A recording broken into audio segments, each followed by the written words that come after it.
निरसा के कुमार धुपी स्थित भाग्य लखी कोयलेरी में केवल लुटेरों ने हमला कर दिया है। इस दौरान बमबाजी भी हुई, जिसमें सिक्योरिटी इंस्पेक्टर घायल हो गया। बताया जा रहा है कि 20 अपराधियों ने हमला किया है। बाद में सीआईएसएफ और पुलिस टीम भी मौके पर पहुंची है।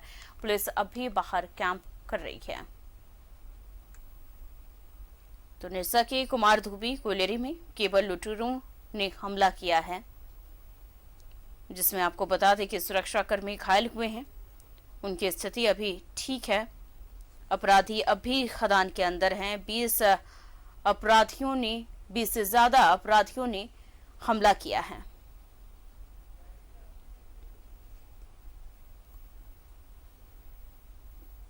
इस खबर पर जानकारी के लिए हमारे संवाददाता दिलीप हमारे साथ जुड़े हुए हैं। दिलीप, अभी क्या स्थिति देखती बन रही है वहां पर? देखिए, अभी भी जो ईसीएल की अपनी सुरक्षा एजेंसी है वो यहाँ पे पहुँचे हुए हैं, और जो कुमारधुपी कोयलेरी के जो भी प्रबंधक हैं और जो वरीय पदाधिकारी वो यहाँ पे पहुँचे हुए हैं। पुलिस बल की टीम भी पहुँची, और मेरे पीछे आप देख सकते हैं। अब मैं अपने सहयोग कहूँगा कि वो आपको तस्वीरें दिखाएं। ये इंक्लाइन माइंस इसको बोलते हैं, और देर रात में जब अपराधी यहाँ पे आए थे, और जो कोयलेरी क्षेत्र में जो अपराधी होते हैं वो केवल लूट के इरादे से आते हैं, क्योंकि बीसीसीएल के अंदर जो केबल होते हैं काफ़ी महंगे दामों में बिकते हैं।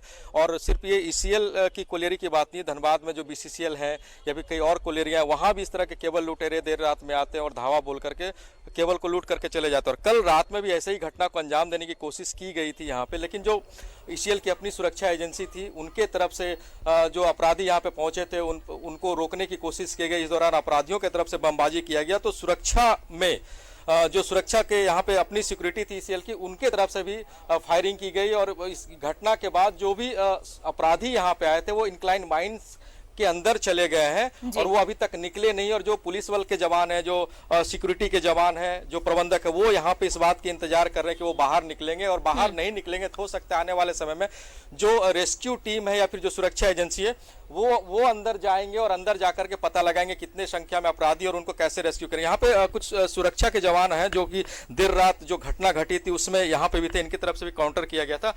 क्या पता चला था आपको? रात तकरीबन 10 से 10:30 के बीच में हमारा switchman electrical department ST line का स्विच गिर गया। वो तकरीबन 10 बजने जा रहा था। उस समय वो मैसेज किया मुझे, फ़ोन करके मुझे कॉल करके वो बताया कि स्विच नहीं ले रहा है। फिर मैं आया, मैं देखा स्विच को। जिस समय स्विच आउट बता रहा था उस समय मैं 2 बार प्रयास मैं भी किया, मगर स्विच नहीं लिया। इससे हम लोग अपने सिक्योरिटी डिपार्टमेंट को खबर किए। सिक्योरिटी डिपार्टमेंट वाले आए, आकर के हम लोग बोले कि आप लोग माइंस के मुहाना को चेक कीजिए। जब चेक करने के क्रम में पता चला कि अंदर कुछ उथल पुथल चल रहा है। फिर हमारे एरिया सिक्योरिटी डिपार्टमेंट के एक आर्म्स गार्ड थे, वो हमारे साथ, मैं 5 आदमी को लेकर के माइंस के अंदर गया। माइंस के अंदर जाने के बाद 16 नंबर पिलर के पास मैंने देखा कि वहाँ पर कुछ व्यक्ति जो कि आरी फ्रेम और ये सब लेकर के, मैं उससे बात करना चाहा, वो भी मुझसे बात किया। बात करने के दरमियान उन्होंने मेरे ऊपर फायरिंग किया, और भागने के क्रम में उन्होंने 7 बम और 3 फायरिंग हम लोगों के ऊपर किया। आप लोग क्या काउंटर किए? हमारी तरफ से भी जवाबी कार्रवाई करते हुए हमारे जवान भी 5 से 7 राउंड फायरिंग उन लोगों के ऊपर किया। जितने भी आदमी हैं 20 से 25 के एवरेज में हैं, और सभी हथियार से लैस।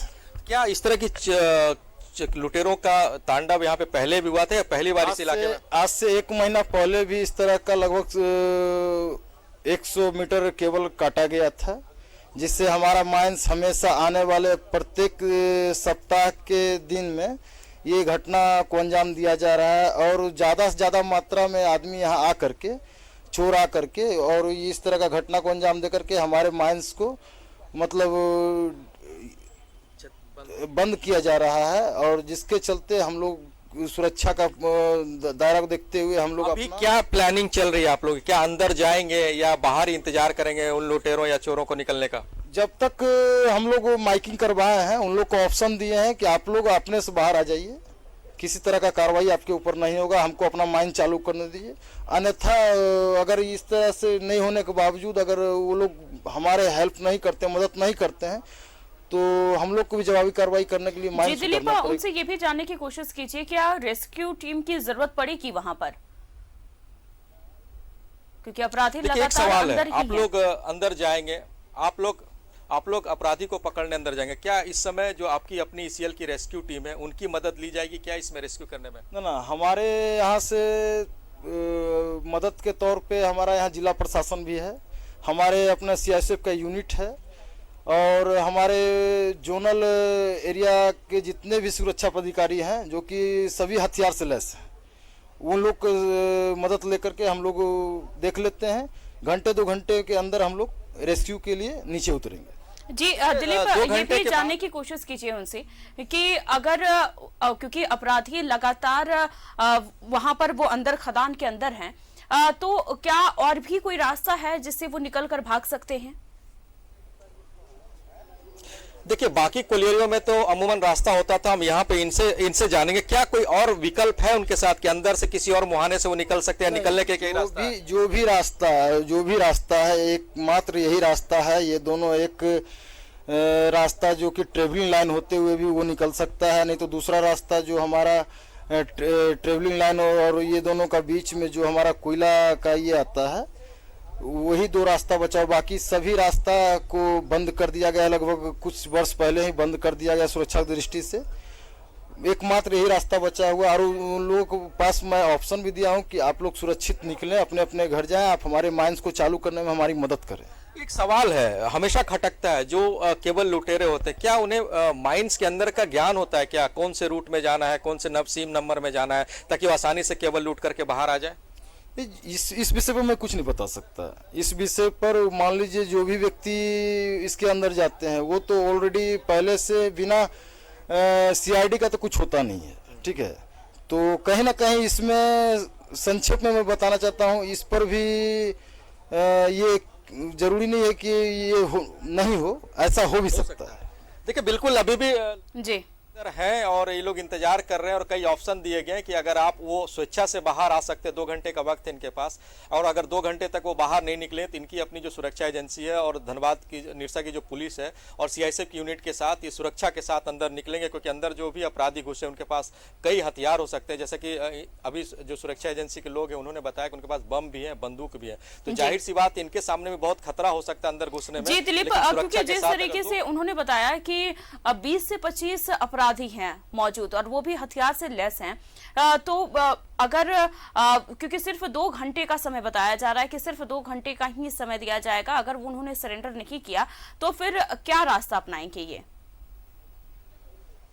देखिए, इस तरह के कई मामले पहले भी कोयलांचल में आ चुके हैं। पहले बात, जो लुटेरे होते हैं, जो इस तरह के अपराधी होते हैं, उनके पास खाद्य सामग्री की कमी होती है, पानी की कमी होती है, तो जाहिर सी बात है वो खुद परेशान हो जाएंगे अगर उन्हें कोई रास्ता, दूसरा रास्ता निकलने का नहीं मिलता, क्योंकि ये रात की घटना है और अभी तकरीबन 14 घंटे हो चुके हैं, तो 14 घंटा काफी वक्त होता है किसी भी अपराधी या कोई भी लोग अगर फंसते हैं भूखे प्यासे रहने के लिए। तो जाहिर सी बात है अगर 2 घंटा का जो यहाँ की सुरक्षा एजेंसी उन्होंने समय दिया है, तो वो 2 घंटा में जो अपराधी होंगे वो सोचने पर भी विवश हो जाएंगे। अगर 2 घंटा में वो बाहर नहीं निकलेंगे तो अंदर ही वो भूख से परेशान हो जाएंगे, प्यास से परेशान हो जाएंगे, तो उनके पास यही ऑप्शन बचता है बाहर निकलना। और ऐसे में 2 घंटे के बाद भी वो बाहर नहीं निकलते, तो एक बड़ा विकल्प अभी भी सुरक्षा एजेंसी के जो लोग हैं वो अपने पास रखे हुए कि सुरक्षा के साथ वो खदान के अंदर जाएंगे और जो अपराधी उन्हें पकड़ करके बाहर लाएंगे। तो ये दोनों ऑप्शन इनके पास है, लेकिन अभी कहना जल्दबाजी होगा कि इस पूरे मामले पे आगे की कदम क्या होंगे। लेकिन इस माइंस में अभी जो 25 से ज्यादा अपराधी बताए जा रहे हैं वो अंदर छुपे हुए हैं, फंसे हुए नहीं कह सकते हम, छुपे हुए हैं, बचने के लिए छुपे हुए हैं, क्योंकि वो अपराधी हैं, लुटेरे हैं और लूट के इरादे से आए हुए हैं, तो वो छुपे हुए हैं। जाहिर सी बात है थोड़ी देर बाद, 2 घंटे बाद वस्तुस्थिति स्पष्ट हो पाएगा। जी दिलीप, क्योंकि वो अंदर हैं और छिपे हुए हैं, लेकिन ये भी देखना होगा कि बताया जा रहा है कि जब गोलीबारी हुई थी और बमबाजी हुई थी उसमें एक सुरक्षा कर्मी भी घायल हुए थे, उनकी स्थिति क्या है अभी?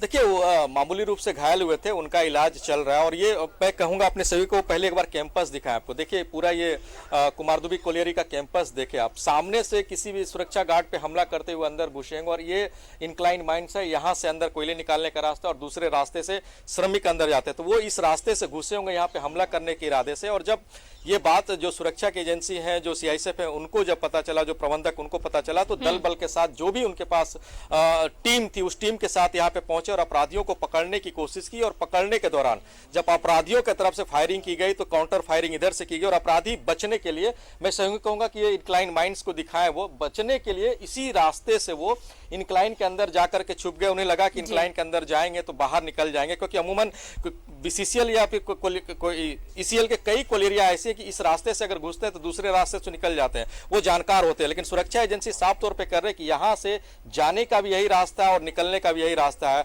दूसरे रास्ते को बहुत पहले सुरक्षा के एहतियात से बंद कर दिया गया। तो जाहिर सी बात है कि वो अब इसी के अंदर फंसे हुए हैं और वो इंतजार कर रहे हैं कि 2 घंटे बाद अगर वो नहीं निकलेंगे तो बहुत बड़ा रेस्क्यू किया जाएगा, और अगर 25 से ज्यादा की संख्या में अपराधी हैं तो ये बहुत बड़ी बात होगी सुरक्षा एजेंसियों के लिए, उनको पकड़ करके बाहर निकालना और कड़ी से कड़ी सजा दिलवाना। क्योंकि इस अपराधियों का जो टारगेट होता है केवल लूट टारगेट होता है, लेकिन केवल लूट के दौरान कोयले का उत्पादन भी प्रभावित होता है। अगर केवल काट कर वो चले जाते तो जाहिर सी बात है आज यहाँ पे कोयले का उत्पादन नहीं होता, और देश में ऐसे भी कोयले की कमी के कारण पावर प्लांट जूझ रहे हैं और विद्युत आपूर्ति भी बाधित हो रही थी। तो ये बड़ी चुनौती है सुरक्षा एजेंसियों के लिए, लेकिन 2 घंटे बाद वस्तु स्थिति स्पष्ट हो पाएगा कि आगे क्या होता है। जी दिलीप, तमाम जानकारी के लिए आपका बहुत बहुत शुक्रिया। तो निरसा के कुमार धुबे स्थित भाग्य लकी कोयलेरी में केबल लुटेरों ने हमला किया है, और बताया जा रहा है कि 20 से 25 अपराधी कैंप के अंदर जो है वो हैं और खदान के अंदर हैं, जिसके वहीं आपको बता दें कि पुलिस भी बाहर कैंप कर रही है, इंतजार कर रही है।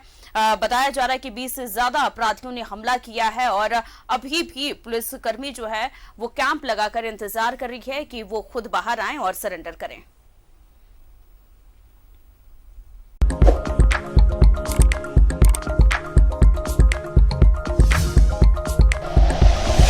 Like and share videos, subscribe करें हमारा चैनल और प्रेस करें बेल आइकॉन। न्यूज़ 11 भारत, सच है तो दिखेगा।